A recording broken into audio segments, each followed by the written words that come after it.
Hello. BA part 1 political science honours Mirza Ghalib college गया में अध्ययनरत विद्यार्थीगण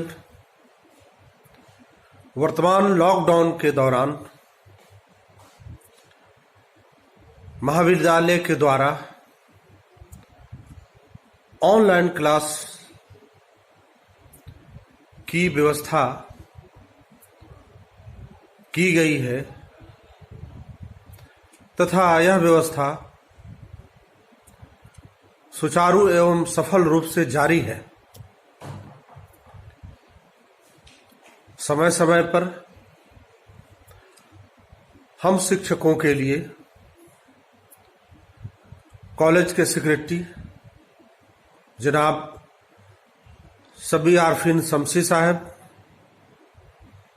प्रिंसिपल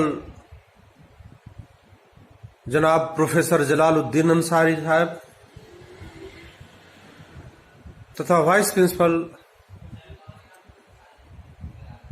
जनाब डॉक्टर सुजात अली खान साहब के द्वारा दिशा निर्देश तथा सहयोग मिल रहा है। इस संबंध में आप तमाम छात्र एवं छात्राओं से अनुरोध है कि ऑनलाइन क्लास के दौरान संबंधित शिक्षक से जुड़ने का प्रयास करें ताकि आपको सवाल जवाब का मौका मिले।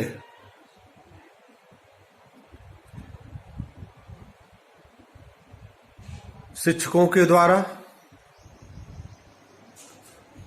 ऑनलाइन क्लास के लिए वेरिएशन अपनाया जा रहा है। इसमें video clip, audio clip, video conference आदि माध्यमों को अपनाया जा रहा है।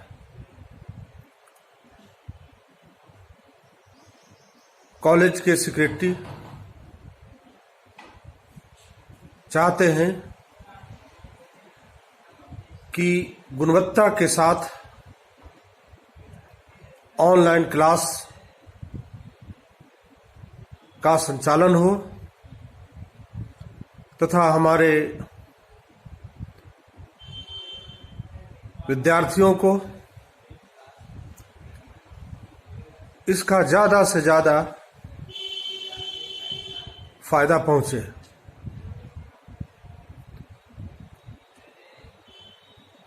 इसके उपरांत आज मैं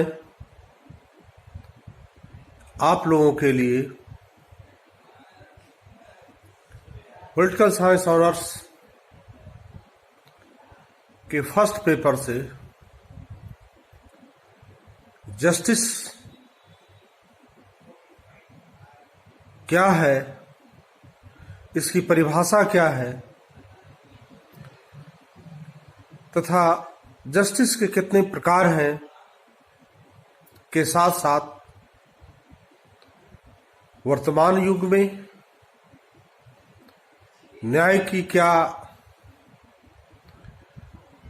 प्रासंगिकता है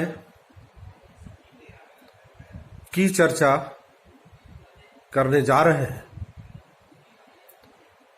इस दौरान एक बार फिर आपसे आग्रह है कि सवाल जवाब करने का प्रयास करें। पश्चिमी तथा पूर्वी दोनों ही राजनीतिक दर्शनों में न्याय की धारणा को बहुत अधिक महत्वपूर्ण स्थान दिया गया है। पश्चिमी राजनीतिक चिंतन में न्याय का अध्ययन प्लेटो की विचारधारा से आरंभ होता है। प्लेटो की पुस्तक रिपब्लिक का सबसे अधिक महत्वपूर्ण विषय न्याय की प्रकृति और उसके निवास की खोज करना ही था। रिपब्लिक में उसकी इस न्याय संबंधी धारणा को इतना महत्वपूर्ण स्थान प्राप्त है कि रिपब्लिक को न्याय से संबंधित पुस्तक की भी संज्ञा दी गई है।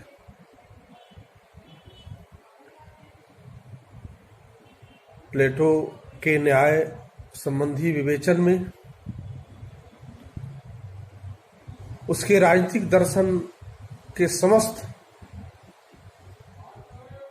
तत्व देखने को मिलते हैं। प्लेटो ने न्याय शब्द का प्रयोग नैतिक अर्थ में किया है। न्याय शब्द का प्रयोग धर्म के पर्यायवाची अर्थ में भी किया गया है। प्लेटो का कहना है कि न्याय मानव आत्मा की उचित अवस्था और मानवीय स्वभाव की प्रकृति की मांग है। प्लेटो न्याय के दो रूपों का वर्णन करता है, व्यक्तिगत न्याय और राज्य से संबंधित न्याय। प्लेटो की धारणा थी कि मानवीय आत्मा में तीन तत्व मौजूद होते हैं: इच्छा, एपिटाइट, सौर्ज, स्पिरिट और बुद्धि, विजडम। इन तीनों तत्वों के प्रतिनिधि के रूप में राज के तीन वर्ग होते हैं, जिनमें शासक वर्ग, सैनिक वर्ग तथा उत्पादक वर्ग शामिल है। प्लेटो का कहना है कि समाज अथवा राज्य समाज की आवश्यकता और व्यक्ति की योग्यता की दृष्टि में रखते हुए प्रत्येक व्यक्ति के लिए कुछ कर्तव्य निश्चित करते हैं और प्रत्येक व्यक्ति द्वारा संतोषपूर्वक अपने अपने कर्तव्यों का पालन करना ही न्याय है। प्लेटो के न्याय सिद्धांत के संबंध में बार्कर ने कहा है, न्याय का अर्थ प्रत्येक व्यक्ति द्वारा उस कर्तव्य का पालन जो उसके प्राकृतिक गुणों और सामाजिक स्थिति के अनुकूल है। नागरिक की अपने धर्म की चेतना और सामाजिक जीवन में उसकी अभिव्यंजना ही राज्य का न्याय है। वास्तव में प्लेटो ने अपने न्याय सिद्धांत का प्रतिपादन एक कानूनी सिद्धांत के रूप में नहीं बल्कि नैतिक सिद्धांत के रूप में किया है। प्लेटो के समान अरस्तु भी राज्य के न्याय को बहुत बड़ा महत्वपूर्ण मानता है, लेकिन अरस्तु ने न्याय के धारणा का प्रतिपादन प्लेटो के विचार से अलग रूप में माना है। अरस्तु ने न्याय के दो भेद माने हैं, डिस्ट्रीब्यूटिव जस्टिस तथा करेक्टिव जस्टिस। डिस्ट्रीब्यूटिव सिद्धांत का अर्थ है कि राजनीतिक पदों की पूर्ति नागरिकों की योग्यता और उनके द्वारा राज्य के प्रति की गई सेवा के अनुकूल हो, जबकि करेक्टिव जस्टिस का तात्पर्य है एक नागरिक के दूसरे नागरिक के साथ संबंध को निर्धारित करते हुए सामाजिक जीवन को व्यवस्थित रखना है। न्याय की महत्ता को स्थापित करते हुए अगस्टाइन ने कहा है कि जिन राज्यों में न्याय नहीं रह जाता वे डाकुओं के झुंड मात्र कहे जा सकते हैं। न्याय एक व्यवस्थित और अनुशासित जीवन व्यतीत करने तथा उन कर्तव्यों को पालन करने में है जिनकी की व्यवस्था मांग करती है। एक्विनास ने कानून और न्याय को परस्पर संबंधित करते हुए उसकी विवेचना की है। न्याय के संबंध में रोमन विधि शास्त्रियों का मत भी महत्वपूर्ण है। यह प्रत्येक व्यक्ति को उसके अपने अधिकार देने की निश्चित और सनातन इच्छा है। भारतीय राजनीतिक चिंतकों ने भी न्याय के महत्व को स्वीकारा है। मनु, कौटिल्य, शुक्र, बृहस्पति, भारद्वाज तथा सोमदेव आदि प्राचीन राजनीति चिंतकों ने राज्य की व्यवस्था में न्याय के महत्वपूर्ण भूमिका का वर्णन किया है। इस संबंध में भारतीय राजनीतिक चिंतकों की विशेषता यह है कि उन्होंने प्राचीन युग में ही न्याय की उस कानूनी धारणा को अपना लिया था जिसमें पश्चिम के राजनीतिक चिंतक आधुनिक युग में ही अपना सके। इस संबंध में मनु और कौटिल्य के विचारों का उल्लेख अति महत्वपूर्ण है। मनु की दृष्टि में न्याय की निष्पक्षता और सत्यता पर अधिक बल दिया जाना चाहिए। उन्होंने कहा है जिस न्यायालय में सत्य असत्य से पीड़ित होता है उसके सभी सदस्य पाप से ही नष्ट हो जाते हैं। कौटिल्य समुचित न्याय प्रणाली को राज्य का प्राण समझता है और उसका विचार है कि जो राज्य अपनी प्रजा को न्याय प्रदान नहीं कर सकता उसका शीघ्र ही नाश हो जाता है। कौटिल्य के अनुसार न्याय का उद्देश्य प्रजा के जीवन तथा संपत्ति की रक्षा करना तथा असामाजिक तत्वों एवं अव्यवस्था उत्पन्न करने वाले व्यक्तियों को दंडित करना है। कौटिल्य ने अपने अर्थशास्त्र में 2 प्रकार के न्यायालयों का उल्लेख किया है।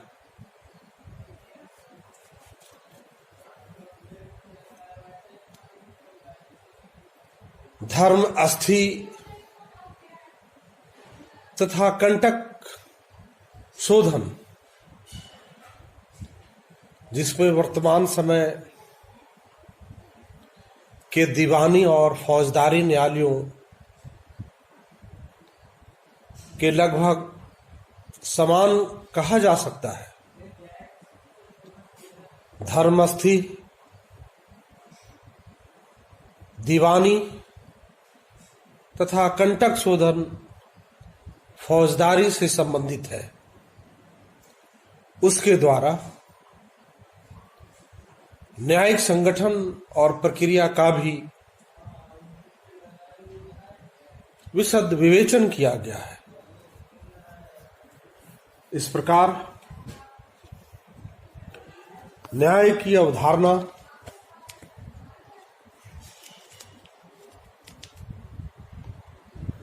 प्राचीन काल से ही बहुत महत्वपूर्ण विषय रहा है। न्याय समाज दर्शन की एक ऐसी बुनियादी धारणा है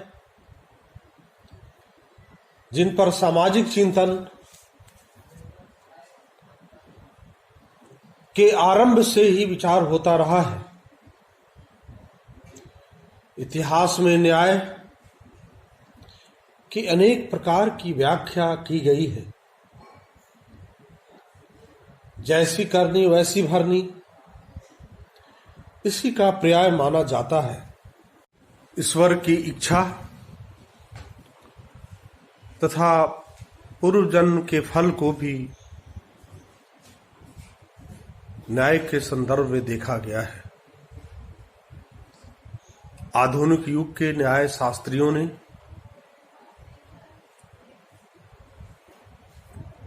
न्याय को स्पष्ट करते हुए लिखा है कि न्याय सामाजिक जीवन की वह अवस्था है जिसमें राज्य व्यक्तियों के हितों की पूर्ति तथा उसके सर्वांगीण विकास के लिए उचित अवसर की व्यवस्था करे। चूंकि मनुष्य स्वभाववश स्वार्थी होता है, इस कारण वह जब अपनी इच्छाओं की पूर्ति का प्रयास करे तो उसका प्रयास भी न्यायपूर्ण होनी चाहिए। इस प्रकार न्याय समाज का वह महत्वपूर्ण अंग है जिसके बिना मनुष्य की समस्त अधिकार एवं कर्तव्य महत्वहीन हो जाते हैं। न्यायपूर्ण व्यवहार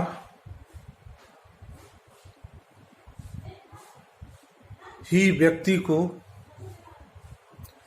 उसके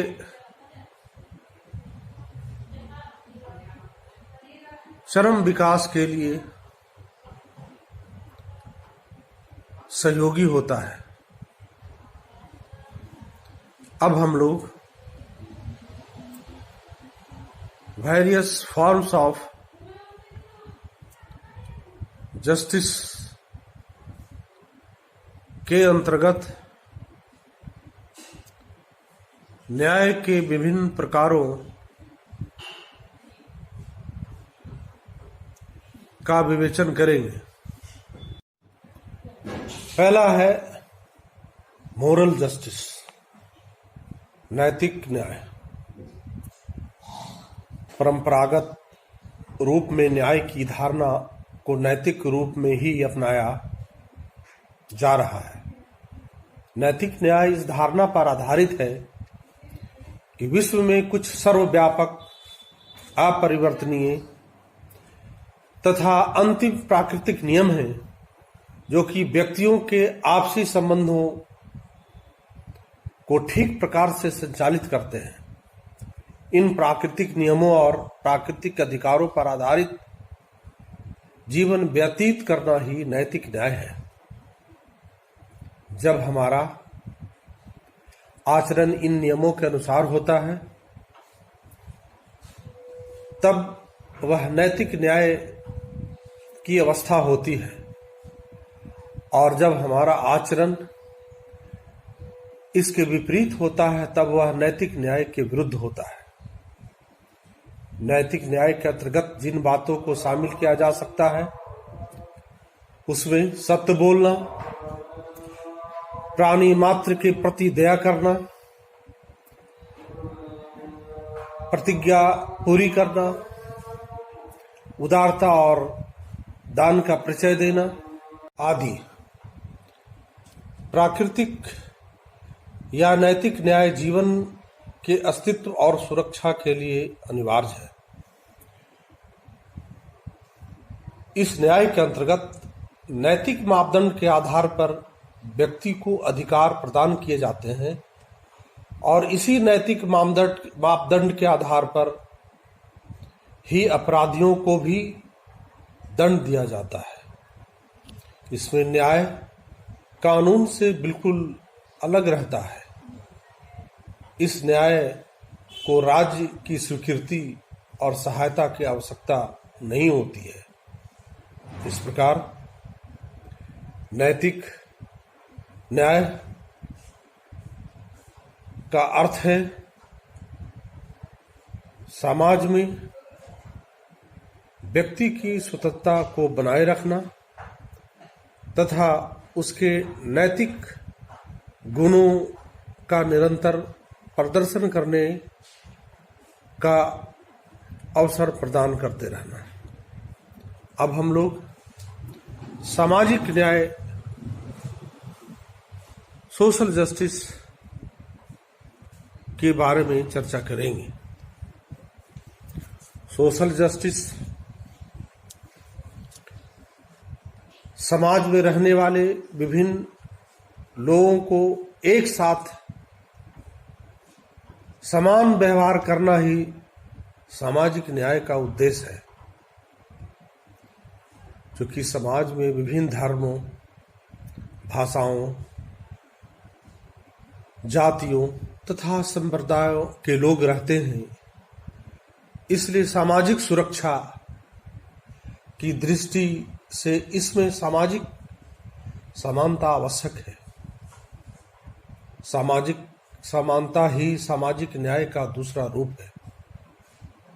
सामाजिक न्याय यह मांग करता है कि धर्म, जाति, लिंग, जन्म स्थान, संपत्ति इत्यादि के आधार पर किसी व्यक्ति के साथ भेदभाव का बर्ताव नहीं हो और न किसी व्यक्ति को कोई विशेष सुविधा ही प्रदान की जाए। आज के युग में विभिन्न देशों में सामाजिक न्याय की स्थापना का प्रयास जारी है। सामाजिक न्याय के संबंध में जहां तक भारत का प्रश्न है, यहां भी सामाजिक न्याय की स्थापना के लिए प्रयास जारी है। भारत में सदियों से छुआछूत का रोग चला आ रहा है। इसलिए भारतीय संविधान की धारा 17 के अंतर्गत इसे समाप्त करने की व्यवस्था करके सामाजिक न्याय की स्थापना का प्रयास किया गया। अमेरिका और अफ्रीका के कुछ राज्यों में गोरे और काले का भेदभाव व्यापक रूप में रहा है। वहां रंग भेद सामाजिक न्याय के मौलिक सिद्धांतों के प्रतिकूल है। सामाजिक न्याय का सिद्धांत प्लेटो ने अपनी पुस्तक रिपब्लिक में किया है। प्लेटो के अनुसार व्यक्ति और राज दोनों साम्य है। दोनों में विवेक, शौर्य और क्षुधा का तत्व विद्यमान है। यही कारण है कि सामाजिक समरसता और व्यवस्था बनाए रखने के लिए राज्य की ओर से ऐसे प्रयास किए जाते हैं जिससे समाज में न्याय की स्थापना हो सके। इस प्रकार हम लोगों ने सामाजिक न्याय को समझने का प्रयास किया। इस संदर्भ में यह उल्लेख करना आवश्यक है कि लाखों करोड़ों लोगों के लिए मार्क्सवाद के प्रति आकर्षण का कारण उसका वैज्ञानिक सिद्धांत नहीं है, बल्कि सामाजिक न्याय के कारण उसका सिद्धांत प्रचलित है। इस तरह समाज में जब तक न्याय की स्थापना नहीं होगी तब तक किसी भी समाज का समुचित विकास नहीं हो सकेगा। अब हम लोग पॉलिटिकल जस्टिस के बारे में चर्चा करेंगे। राजनीतिक न्याय राजनीतिक क्षेत्र के नागरिकों के बीच विभेद की समाप्ति करता है। राज्य का प्रमुख लक्ष्य राजनीतिक न्याय की स्थापना करना है। राज्य में रहने वाले प्रत्येक नागरिक को राजनीतिक अधिकार प्राप्त होते हैं। उसे अनेक प्रकार की स्वतंत्रताएं एवं सुविधाएं दी जाती है और प्रत्येक नागरिक को अपने अधिकारों एवं स्वतंत्रताओं का समुचित ढंग से प्रयोग करने का अवसर दिया जाता है।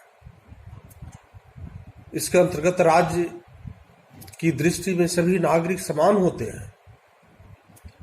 सबको समान अवसर मिलता है और बिना भेदभाव के भाषण, विचार, अभिव्यक्ति की स्वतंत्रता, मतदान का अधिकार तथा निर्वाचन में खड़ा होने का अवसर मिलता है। न्याय संबंधी विश्लेषण से यह स्पष्ट है कि आज विश्व के सारे राज्यों का प्रशासन न्याय रूपी इमारत पर आधारित है। विश्व के सभी देशों के संविधानों में न्याय पर विशेष रूप से जोर दिया गया है। न्याय के सभी प्रकारों में सामाजिक, आर्थिक एवं राजनीतिक न्याय का महत्वपूर्ण स्थान है। जो देश सामाजिक, राजनीतिक न्याय की स्थापना नहीं करता, उस देश में हिंसा, क्रांति, विद्रोह, तनाव और कटुता की स्थिति उत्पन्न हो जाती है। यही कारण है कि भारतीय संविधान के प्रस्तावना में भी हम भारत के लोग से संबोधित करते हुए नागरिकों को सामाजिक न्याय, आर्थिक तथा राजनीतिक न्याय की सुरक्षा प्रदान करने के लिए दृढ़ संकल्प किए गए हैं। और अंत में आर्थिक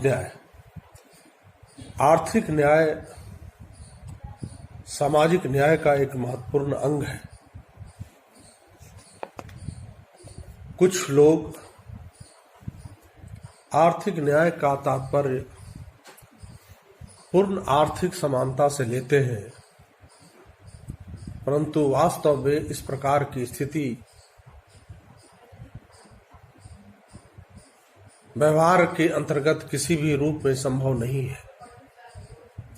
आर्थिक न्याय का तात्पर्य यह है कि संपत्ति संबंधी विभेद इतना न हो जाए कि धन संपदा के आधार पर व्यक्ति में विभेद की स्थिति पैदा हो जाए। कुछ धनी व्यक्तियों द्वारा अन्य व्यक्तियों के श्रम का शोषण किया जाए या उसके जीवन पर अनुचित अधिकार प्राप्त कर लिया जाए। इसमें यह बात निहित है कि पहले समाज के सभी व्यक्तियों को अनिवार्य आवश्यकताएं पूरी होनी चाहिए, उसके बाद ही किसी व्यक्ति द्वारा आरामदायक आवश्यकताओं या विलासिता की आवश्यकताओं को पूरा किया जा सकता है। आर्थिक न्याय के लक्ष्य को प्राप्त करने के लिए व्यक्तिगत संपत्ति के अधिकार को सीमित करना आवश्यक है। भारतीय संविधान में राजनीतिक, सामाजिक और आर्थिक न्याय की स्थापना के लिए अनुच्छेद 19 के द्वारा नागरिकों को इसकी सुरक्षा प्रदान की गई है। भारत के संविधान में सामाजिक न्याय को आदर्श के रूप में स्वीकार किया गया है। इस प्रकार न्याय से संबंधित इस विवेचना में हम लोगों ने देखा कि न्याय एक जटिल अवधारणा है।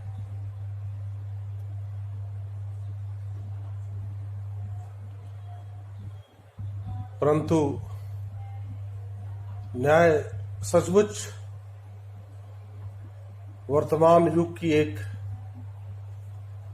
स्वाभाविक आवश्यकता भी है। न्याय के बिना हम किसी भी राजनीतिक संस्था की सफलता की आशा नहीं कर सकते। न्याय प्रशासन को न्याय संगत बनाने के लिए आज न्याय वितरण की जिम्मेदारी न्यायपालिका को सौंपी गई है और इसे अधिक से अधिक कार्यपालिका तथा व्यवस्थापिका से स्वतंत्र रखने का प्रयास किया गया है। वास्तव में न्याय प्रशासन और न्याय वितरण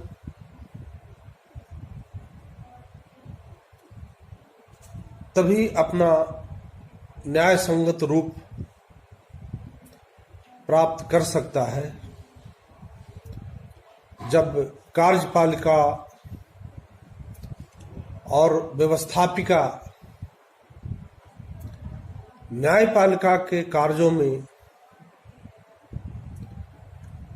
कम से कम हस्तक्षेप करे।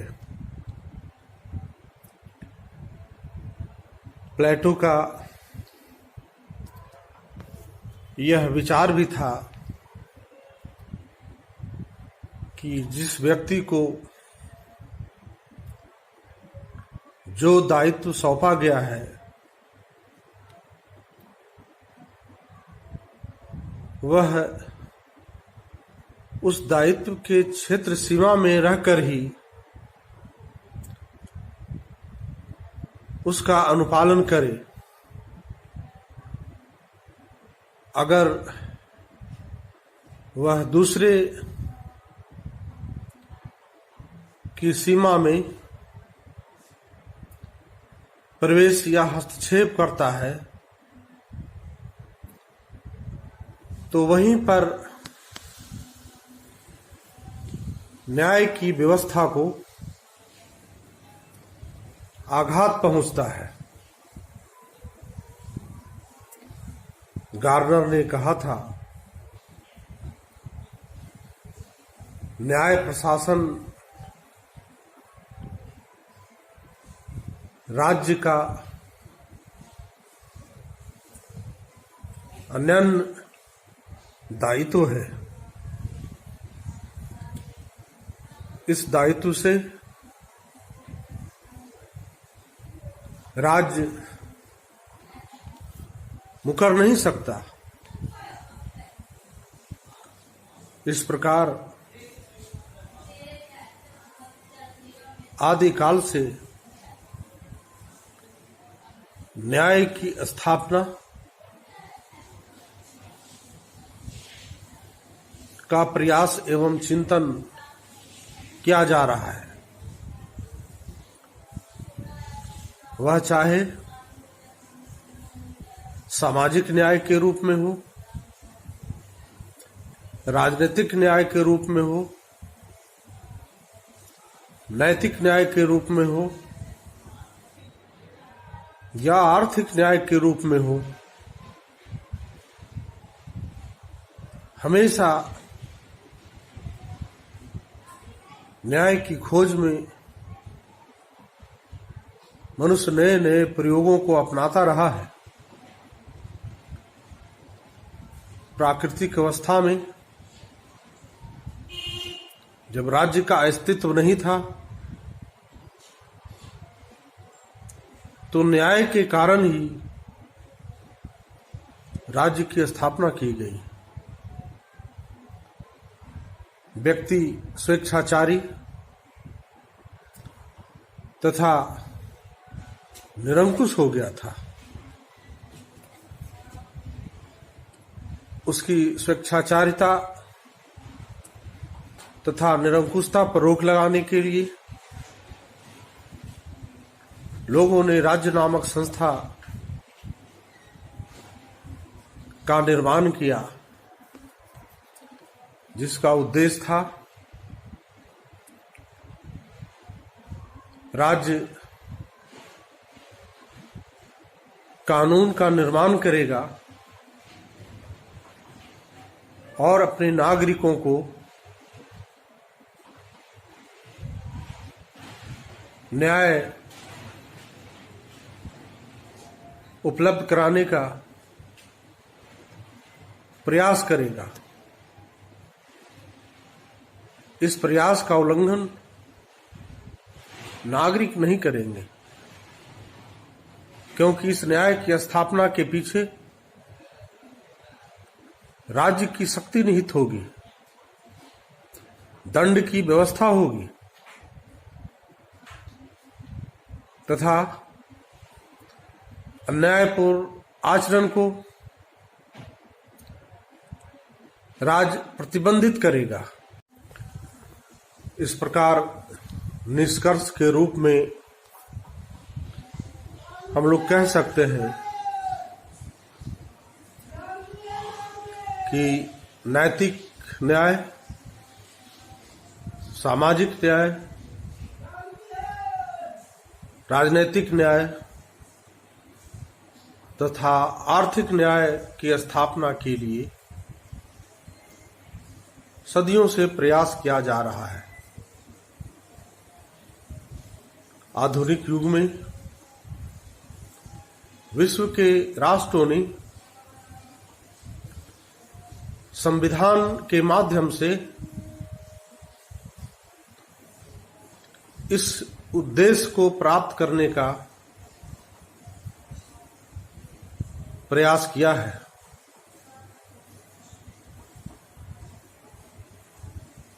व्यवस्थापिका तथा कार्यपालिका पर न्यायपालिका का नियंत्रण इसी का उदाहरण है। वर्तमान समय में हमारे देश भारत में भी समय समय पर न्यायपालिका के द्वारा अर्थात सुप्रीम कोर्ट ऑफ इंडिया के द्वारा कार्यपालिका और विधायिका को दिशा निर्देश जारी किए जाते रहे हैं ताकि ये दोनों संस्थाएं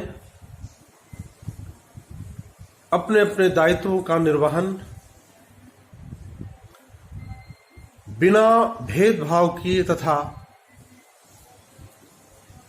अपने क्षेत्राधिकार में रहकर करें। इस प्रकार हम लोगों ने न्याय चैप्टर